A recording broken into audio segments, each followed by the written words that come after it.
Okay, so now we're going to talk appreciation. So appreciation is the opposite of depreciation, obviously. And you're basically looking at things that are gaining in value over time. So I've got a couple of examples here. So things like stamp collections, bottles of wine, art, all of those things that over time actually gain in value, unlike things like cars, refrigerators, which over time lose value. So appreciation really looks at those that gain value. Now, you will recognize this formula because it is basically the depreciation formula, but instead of a takeaway, it's a plus. So again, works very similar to the compound interest formula, has a lot of similar traits and setups, and we still manipulate it and use it the same way, but future value, present value, appreciation rate, and number of years. So what we're going to do is we're going to go straight into the first question. So a stamp collection appreciates by 15% per year. It is currently worth $3,200. What will it be worth in 5 years? So the first thing we do is that we identify our variables. So our future value, we don't know. We want to know what it's going to be worth. Our present value is $3,200. Our appreciation rate is 15%. That's how much it gains in value. And our N is 5 years. That's how long we want to know before we work out how much it's worth. So future value is equal to present value, 1 plus A over 100 to the N. So now I'm just going to sub in the things that I know. So I don't know future value, I know present value, 3,200. 1 plus my A is 15 over 100. And my time is 5. So then I'm just going to do some of those calculations, okay? So 3,200, and then basically if I complete the brackets here, I end up with 1.15 to the power of 5.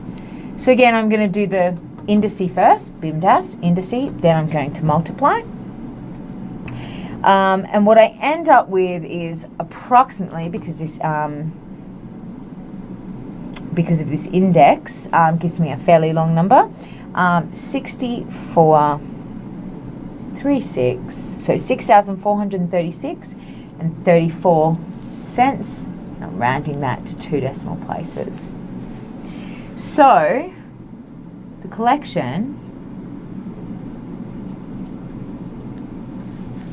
will be worth about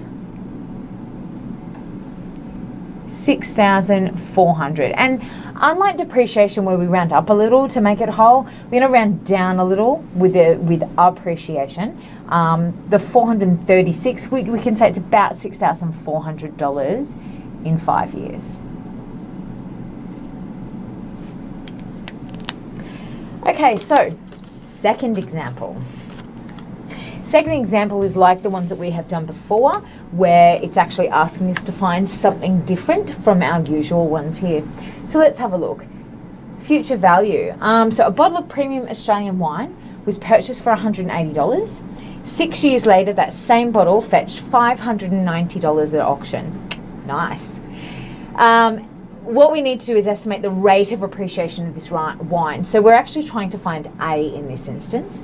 So we know that the future value was $590. That's how much it got at auction. Our present value, well, that's what it was originally. $180 is what it was bought for. And basically our N was 6 years.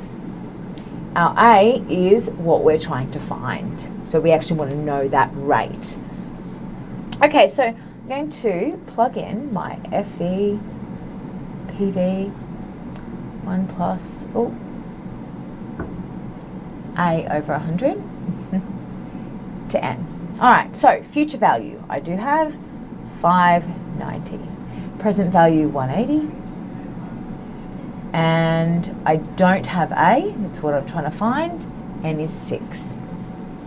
So what I'm going to do here is I'm going to get that 180 over this side. Because I'm multiplying by 180, I'm going to divide by 180 on both sides. And when I do that, I end up with 3.277. It keeps going.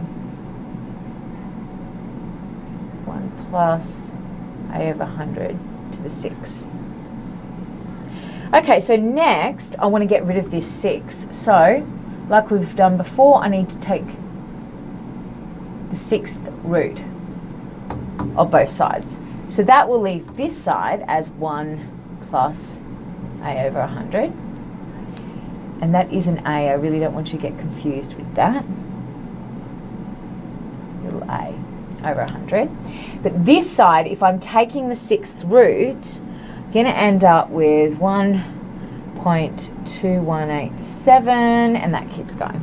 So again, we can leave those as fractions, but we don't want to round too early in the process. We just want to round to the very end. Okay, so once I've done that, I want to be taking away 1 on both sides. So on this side, I'm going to, because I'm adding 1, I'm just going to take 1. Sorry, take 1.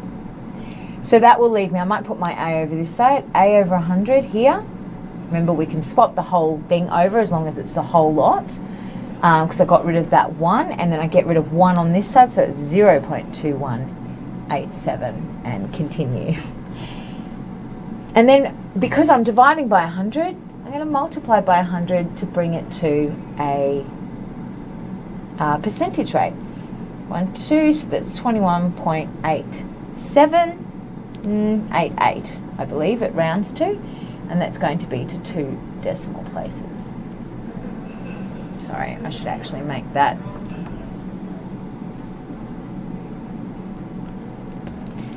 21.88.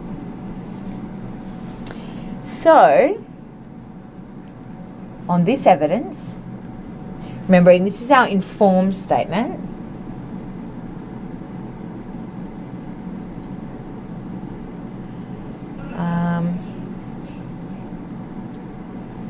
the rate of appreciation